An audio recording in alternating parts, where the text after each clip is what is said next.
All right, so staying with my personal plan, my ultimate goal is to be out here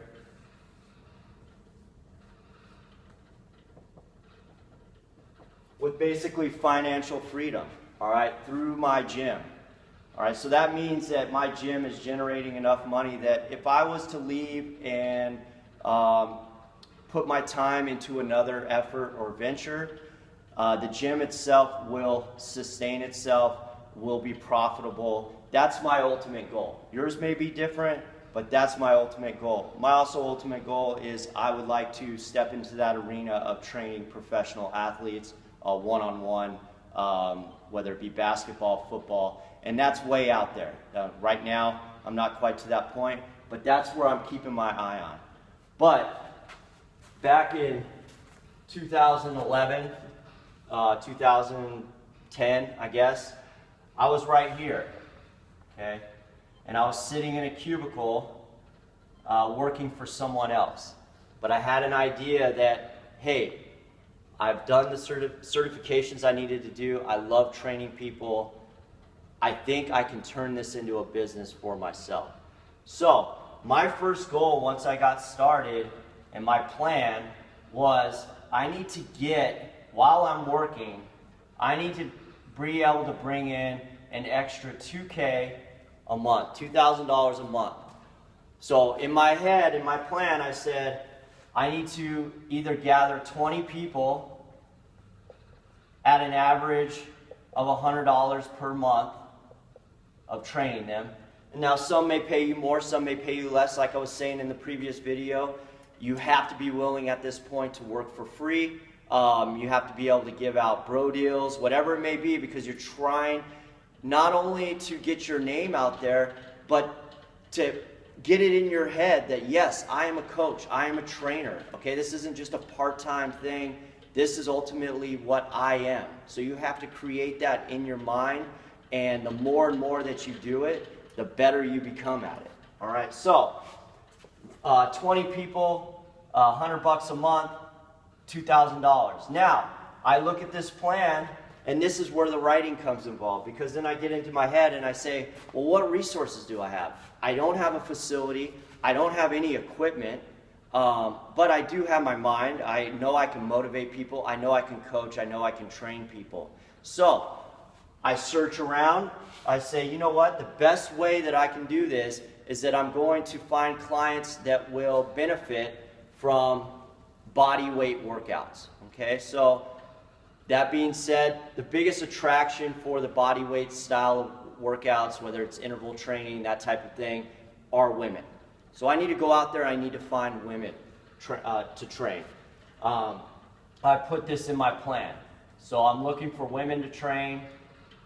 I'm looking up workouts for body weight style, whatever I need. So I'm writing down all kinds of different things. How can I get these clients? Then once I reach that goal of the $2,000, now I need to start writing down in my plan, what am I going to do with this extra $2,000? Now remember, we're ultimately for myself, and I advise for you, we want to be in that debt-free mindset, right? So we want to build it up slowly, but with cash money. So what we're going to do is we're going to say, okay, I'm bringing in an extra $2,000 a month, all right? I'm going to set aside a certain percentage for my own debt, to pay off my own debt if I have that. I'm going to set off a certain percentage to get equipment, okay? The basics, the essentials. And then the last little bit, I'm going to put into a small savings so that I can have an emergency fund, basically. If any of you have ever heard of Dave Ramsey, I really follow along with what he says about you've got to be ready financially with emergency funds and being debt-free. We can get into that later. So now this has been hit. This is part of the plan. Now the next part of the plan is, can I get myself a small facility, all right, and fill it with the equipment that I want? Now when I mean small, I mean small. So I'm talking less than 1,000 square feet. Well, ultimately, for myself, I didn't quite get there after a few months, but since I kept writing down, I need to find a small facility. I need to find a small facility. It just so happened I had an opportunity from a friend who said, hey, I have a garage. If you'd like to clean it out, you can start training people there as long as you train me. Well, hey, that's a great trade-off, right? So I had myself a small facility. Granted, it was a garage, but it worked. So I was able to bring in these clients now to one spot instead of, hey, meet me at a park or this, that, and the other, and build up that equipment and everything else that I needed. So that was the next step in the plan. Then further along, I was saying, now that I have this small facility, how many members and how much money do I want now? Well, in my head, I was like, I would like to double this, because if I could bring in 4K, now I'm looking around at actual warehouses, small warehouses, and in my area, it was looking like I was going to have to spend 80 cents a square foot, somewhere around there. The garage I was in was maybe 460 square feet. I knew I needed to be at least double that, so I needed at least 1,000 square feet. So at 85 cents a square foot, I'm looking at about $800 to $1,000 a month that I needed just for rent, okay? So I told myself I just want to double this. It didn't have to be members. Maybe now I can up my prices, but I wanted to get to 4K so that I can feed it into another facility and grow that. Well, just like what I said, when you start writing things down, you'd be surprised at what happens. At that point, a couple months later, my brother-in-law came to me. He said, hey, I've got an office with a warehouse that I don't even use. We just store a bunch of crap in there. If you clean that out, you can do whatever you want with it. I'll only charge you $800 a month. Wow. All right, well, there you go. Now I found a facility that I can use, turn it into my gym, and start from there. I'm still working towards this ultimate goal, okay? Now, I'm busting out of the seams in this small facility, still trying to grow it, still looking at other avenues on how I can train people. For me, it seemed the most successful way of training people was in a group setting, a small group setting, because I could get 5 to 6 people at one time. I could charge them monthly, and it was just the best use of my resources. For you, maybe it's just personal training. Maybe it's team training. I don't know. That's what you need to do by writing down the whole time. So then, at this point in time, something came up. I was there I would say about a year or so. Everything was going great. Very positive vibe there. Landlord came, said his lease was up. I wasn't on the lease. I needed to move out. So I was stressed about it. But I continued to write in my journal saying, I will find a facility for myself. An opportunity came where I actually met another individual who was training people. He needed a facility also.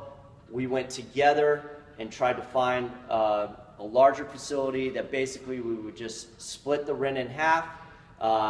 He would train his people at a certain hour. I would train my people at the hours that I normally train them. And it worked itself out. I was able to then get this facility that I'm in right now. So as you can see, if you come up with a plan, you will steadily get to where you want to be. But you got to plan it out. Yes, do things come up and maybe sidetrack you from your plan and get you out over here and you got to get back to where you want to go? Yes, and you got to be ready to improvise at all times. All right, so basically start writing down your plan of what you want.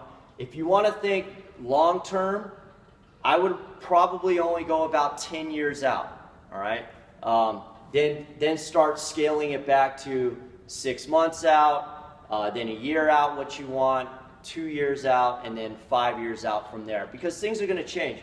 You're going to evolve as a person, and things that you may have thought that was important back here may no longer be important to you, and you have to change your plans. But ultimately, we are trying to get to this goal here. So, if I could reiterate in this video, the most important thing when you're doing this type of, whether you're trying to start a small business, warehouse gym, personal training service, boot camp, any of that, you must write everything down and be planning. Do not be reactive. You must be proactive. All right. I will get back to you later this week. We'll go over a few other things on building your coaching style and what type of clients you want to take on, and what are some good ways to come up with workouts for a group setting when you don't have any equipment. We'll also start going over equipment lists. What's important to have as equipment and what is basically just gimmicky stuff that you can just stay away from in the very beginning. All right, remember, subscribe to the YouTube channel down below if you like these videos. Please email me at Thomason, THOMASON, Brian, BRIAN, @gmail. With any questions you may have, I'm here to help you out. Have a great day.